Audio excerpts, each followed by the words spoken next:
mu nekk mbir boo xam ne mun nañu wax ne énième divergence boo xam ne rek nemmeeku nañ ko si kii nga xam ne mooy gouvernement Macky Sall ak kuje bi. Est-ce que vous n'avez pas comme l'impression que le président Macky Sall ak it gouvernement am dañoo am problème pour am consensus sur seen ay décisions ak ñi nga xam ne ñooy kuje bi. non dañu bëggul. Et qu'est-ce qui justifie cela? dañu bëggul consensus. xam nga soo jëlee par exemple caution ngeen def dialogue politique pendant 1 an 2 ans. yow Macky Sall nga nekk président de la République nga nekk président APR nga nekk président Benno. mais normalement. su fekkente ne yow consensus ngay seet. président de la République ak chef de parti mënuma toog 2 ans ma bàyyi leen ngeen di waxtaan su ngeen paree waxtaan jubóo du am. amul fenn fi nga xam ne mën nañu wax ne tey ji d'accord ngeen mais loolu da nga bëggul consensus. Abdou Diouf toogul ak opposition bi 2 ans même pas 1 an. code consensuel 1992. mais Abdou Diouf dafa jël responsabilité confier dossier bi ñeneen. pouvoir toog opposition toog ñu waxtaan. mais bu ñu d'accord Abdou Diouf dane man bon bàyyi naa j'applique rigoureusement li ngeen di convenir. mais Macky Sall mënul loolu. amul si tu veux calcul yi dafa bari. Cette élégance républicaine on peut dire. Cette élégance républicaine cette responsabilité là. La politique c'est une question de responsabilité. que man am naa chance. nommé nañ ma élire nañ ma maay nekk président de la République. mais sa responsabilité du gérer sa parti wala sa coalition sa responsabilité mooy nga gérer le jeu politique yow yaay garant bi c'est comme un chef d'état-major. suñ la confier état-major d'un pays ça ne veut pas dire que xam nga dara ci armée wala sur les sciences militaires wala mais tu fais confiance à un état-major à une équipe. loolu tax suñu armée kenn mënu ko déstabiliser de l'intérieur. parce que ñoom ñëpp dañu d'accord que armée lañu war ñu def politique am nañu ay règles mais politique c'est la même chose loolu la Macky defe naa jëlul ko en compte c'est que tu es président de la République xeex ngeen ba am 2e alternance 5 ans laa am damay stabiliser démocratie bi mais defu ko. au contraire suñu démocratie dafa gën a instable. Premier exemple par exemple 2 ans ngeen di discuter seen biir après 2 ans ngeen di dem élection locale amul jubóo. Finalement ñi nga xam ne ñoo assisté woon ci dialogue national dialogue politique bi est-ce qu'ils n'ont pas été piégés aussi par le président de la République finalement? Oui c'est des calculs. C'est des calculs parce que tey jii boo xoolee de 2019 opposition bi bu mu génnee ci élection yi dafa bañ reconnaître Macky Sall. que yow sa élection bi jaarul yoon tu es illégitime. mais Macky Sall xamoon na ne que opposition bi bu continuer loon du mën a toog. fallait mu tempérer les ardeurs. mais il fallait mu tempérer et pour tempérer il fallait mu ubbi dialogue. mais dialogue bi boo xoolee bu baax a baax lu ko taxoon jóg mais du consensus. parce que yóbbu na Idrissa Seck yóbbu na waa PDS. yóbbu na ñeneen ak ñeneen. mais lu ci des mooy même lu ñu doon yaakaar organisation des élections wala même les histoires de réédition des comptes mais amuñu ko. donc manipulation politicienne la. loolu moom aay na ci réussir na léegi maintenant. est-ce que loolu dina ko jural jàmm wóorul parce que soo gisee opposition ni mu réagir bon à la limite que ñoom seen yaakaar dafa tas ci Macky Sall. et loolu baaxul. président de la République waroo tax nit ñi waroo tas yaakaar. muy politicien bi muy population bi muy société civile yow yaay garant bi. donc tas yaakaar réew. li muy indi toujours fitna lay indi. soo gisee 2012. nit ñi tiit ragal Abdoulaye Wade politicien la. ñëpp ak fam mais 2012 soo demul woon leneen lay jur ci Sénégal. parce que fonction président de la République moo tëddee noonu soo nekkee président de la République jéemal xool stabilité bi bul xool sa parti bul xool sa coalition. kon finalement mun nañu wax ne événement mois de mars dernier yi nga xam ne mun nañu wax ne yëngaloon na bu baax état bu Sénégal le président de la République Macky Sall génne je vous ai compris finalement il n'a rien compris des revendications de la jeunesse sénégalaise. Non, même en tout cas lu mu comprendre c'est trop politicien. C'est trop politicien. 2021 léegi ñu ngi ci 2022 mais li mu digoon ci plan d'urgence pour l'emploi lan la ci def donc c'est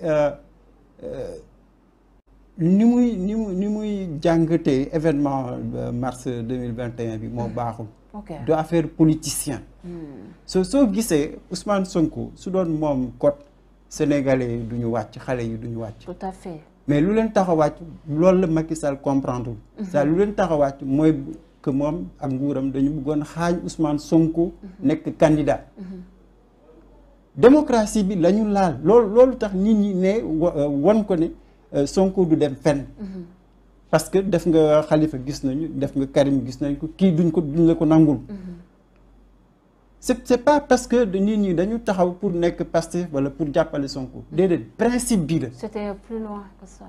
C'était plus profond que ça. Parce que par expérience gis nañu Karim fu mu mujj dañ ko exilé. Khalifa dañ ko écarté du présidentiel. Mais Sonko su fekkente ne am na 15%.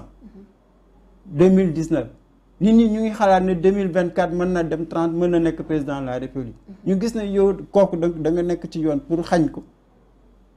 mais day andi réaction la maintenant beneen aspect bi nga xam ne Macky sóoraale wu ko mooy opinion publique bi tàgg sénégalais yi luñ la mën nañ la élire à 80% 90% mais soo tasee seen yaakaar rek dañ la koy won loolu defe naa président gisul loolu ba léegi boo xoolee Kër Massar pourtant foofu la dem def leen promesse ñoom ñëpp ñu nangu mais gouvernement bi ñemewuñu sax dem tey ji Kër Massar.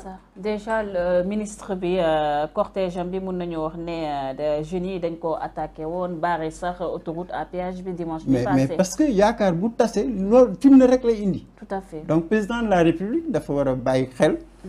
ci mu gën a bon malheureusement.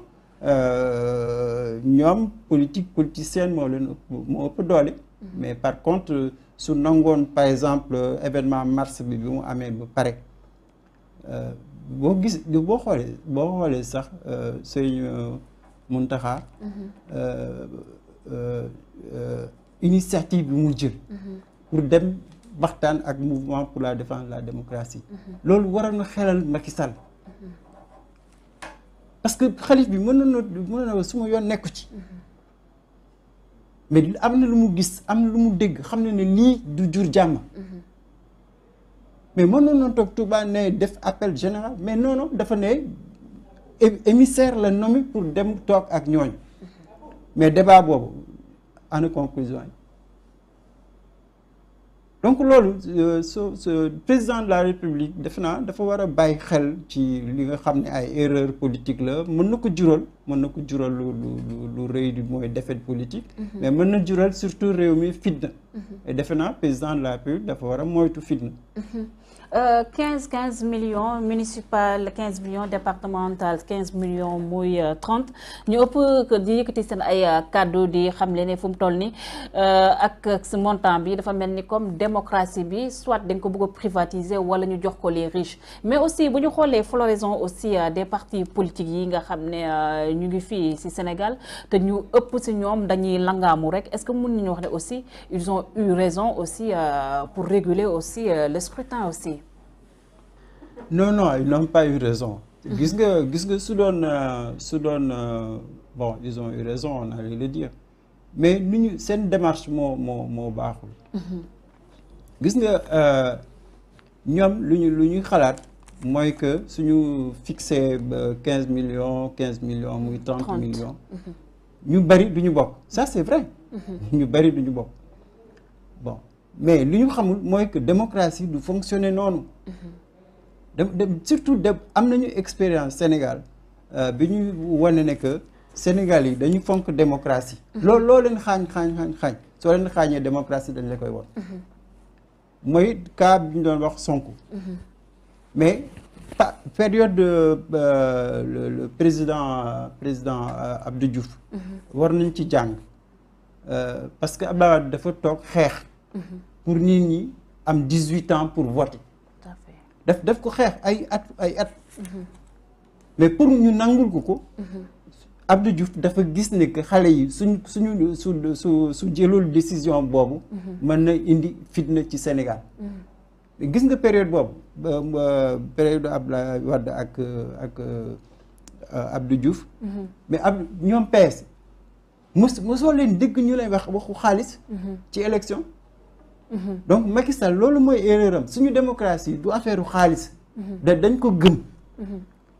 et soo gisee sax nit ñi boo demoon tey jii nga am kii nekk milliardaire ki nekk millionnaire tuddee ci gox gi sénégalais dëgg nga leen tànn leen ku ñu xam la ñuy tàmm. ku ñu wóolu la ñuy tàmm duñu tàmm mukk ki nga xam ne kii parce que alalam wala juddam. ci suñu culture la bokk. donc ça veut dire que tey jii frustration loolu nar a indi. parce que société civile am na ay responsables am nañu ay leaders ñi nga xam ne ci gox yi la ñu juddoo ci la ñu màggee. suñu mënul am 15 millions wala suñu mënul am 30 millions mais duñu bokk. suñu bokkul frustration la ngay indi. bon ñaareel bi mooy que ñoom duñu def attention ci danger bi. c'est-à-dire soo dugalee xaalis ci élection comme caution. gis nga APR ak Benno lu mu laaj ci xaalis dinañ ko lijjanti. mais opposition bi amul xaalis boobu. tout à fait. mais dinañu lijjanti ñoom tamit. et loolu conflit politique la. lay indi suba. parce que Macky Sall su dee man yow candidat maire man Benno laa jox xaalis bi. Macky Sall moo nar a financer campagne Benno. donc ku mu mënti financer il faut nga nangul président bi autorité am. soo nangul autorité président bi doo nekk candidat. donc même seen biir xaalis bi xaalis bi dina indi coow seen biir donc élection il faut que majorité bi xam ne que démocratie bi moo lal Sénégal du xaalis. donc mënoon nañu def comme yenn réew yi caution symbolique.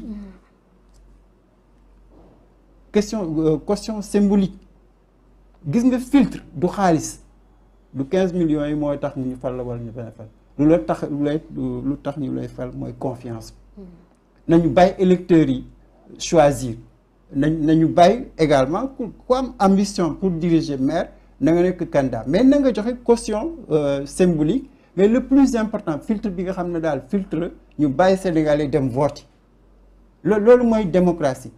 soo gisee ñu société civile bi di yuuxu fii ak fan mais di nga dégg Union africaine di nga dégg yenn institution des Nations Unies. Sénégal dafa nar a def erreur juridique. c'est-à-dire constitution Sénégal mayul loolu le président de la République c'est-à-dire que même booy fixer caution waroo empêcher participation de l'électeur ou de celui qui veut être élu.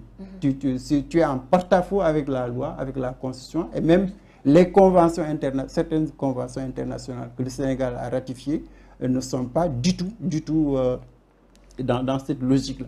Donc ça veut dire que, en tout cas, même au cas extrême,